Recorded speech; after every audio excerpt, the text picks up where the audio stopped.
Hey Philip, it's great to be out here with you.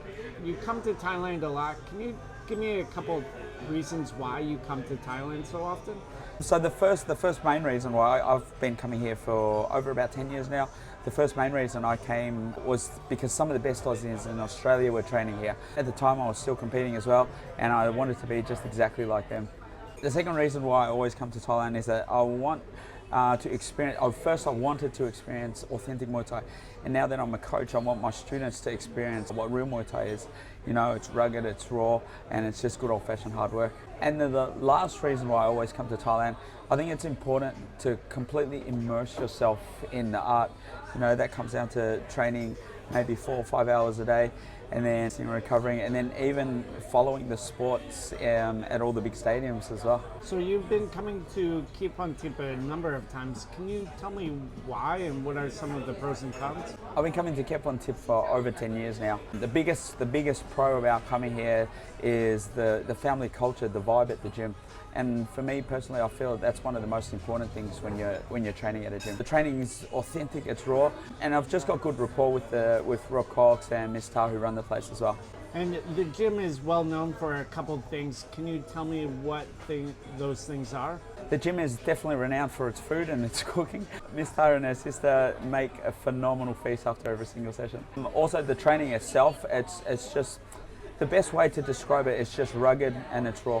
There's no fancy equipment and it's just good old-fashioned hard work. What level would you suggest people go in there at? I would suggest people coming to Kiatphonthip, they have a good strong foundations. So I would recommend anywhere between intermediate to even intermediate to advanced level would be best suited for Kiatphonthip gym. What are there cons to the gym, and if so, what are they? Yep. One of the downsides, the cons to the gym is that it's pretty far out, but that's also a pro as well, I feel sometimes, because it's actually far out away from any sort of distractions and things like that as well. You've spent a lot of time in Thailand immersing yourself, and this time, as usual, you've seen a number of shows. Can you tell me about the shows you've seen and your feedback? So far on this trip, I've been to one championship and I've been to the Fairtex fight show as well. One championship is non-stop action-packed from the first ring of the bell all the way to the end. So this time I brought a couple of my students that have never seen any fight shows before, and everyone absolutely loved it. Fairtex fight shows, I'd still say it's a bit more traditional with the Muay Thai, a bit more intermediate sort of level of the show. It was still a fantastic production, and it was good for people to see the difference between the One Championship's entertainment Muay Thai style and the normal style of Muay Thai. Along with the immersion and something you talked about with Kiatphonthip is the food. What else have you done to immerse yourself out here? Have you been to any special areas of town or gotten good food? I love the food in Thailand. That's one of the best parts about it. Today what I did was I went into Chinatown. I had a list of the top 15 things that Chinatown was known for, and I tried to look for every single one, but I think I ended up only finding 2 of them. So one was the fried squid and the second one was the custard buns, and they were both phenomenal. What was the fried squid like? The fried squid was absolutely amazing. It was char grilled on a barbecue, and then they were put on skewers, and it was just delicious. And what about the custard bun? What is that like? The custard buns were sort of like donuts back at home, but just filled with different types of filling. The bun itself was just so soft, and then when you bit into it, the goo just went all into your mouth. You've come out here a lot, you've come solo, and you've brought teams. Can you tell me a little bit about some of the pros and cons of bringing a team out to Thailand? Yes. Some of the pros and cons about bringing a team to Thailand. One of the pros of bringing a team out here is that everyone does it together. Sometimes I feel if you're just on your own, you're more likely to have a session off or maybe not even train as hard. But if you know you're coming with the team and then everyone's keeping you accountable, you're more likely to put in the hard yards even when you might not necessarily feel like it.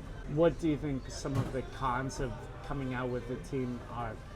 Some of the cons is that sometimes if you've got a lot of people of different levels, you've got to be able to cater for all the different levels. And sometimes as the coach, when you're trying to bring different people, you've just got to be able to manage. Sometimes people have not been away before, and then some people have been away before. I think it comes down to managing personalities, and managing people is the key to it. You've come out here a number of times. Each time I assume you've learned something or gotten something, otherwise you wouldn't be back. What do you think you learned this time? Every single time I learn something, whether it's something big, a big aha moment, or whether it's something small. The biggest thing I learned this time was, so lately I've been working a lot of my defense against Muay fighters, and then one of the coaches, Coach Ritt at the gym, just showed me just a little bit of tweak with my balance that helps shut down a walk forward fighter. And it's something like that, that's, even though it's really small, but it's something I can carry with me for the rest of my training career. Can you tell me a little bit more about that tweak? The tweak, the adjustment was basically just to my balance. I was just leaning back a little bit, but a little back too much, and then all he had me do was just tilt forward just a little bit more, and it just felt like a small adjustment like that just made my base and balance a lot more stronger as well. In all this learning, you've had Thai coaches, and of course you own the gym back in Melbourne. What do you think are some of the big differences between Thai and Western coaching? I think a lot of one of the main differences between the Western and the Thai coaching is that I feel the Western coaching is a lot more structured.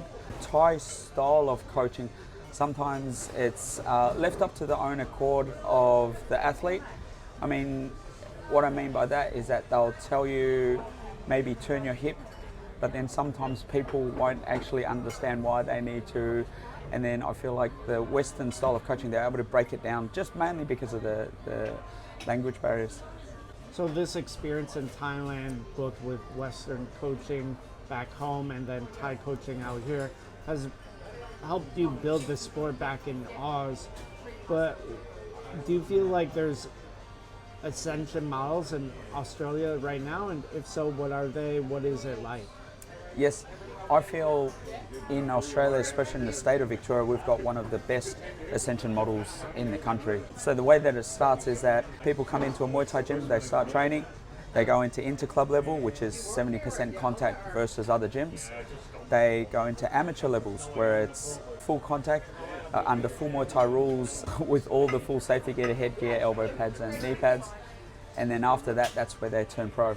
So what I've been seeing is that the level of the amateurs, the level of the pros is just getting higher and higher with every single show, and it's all thanks to the Ascension model. Do you want to talk about anything else that we didn't get a chance to talk about? If anyone that is currently training Muay Thai, if you do want to experience it, my number one piece of advice is get out to Thailand and train. Find yourself a gym, speak to your coach, and then definitely get out here and train.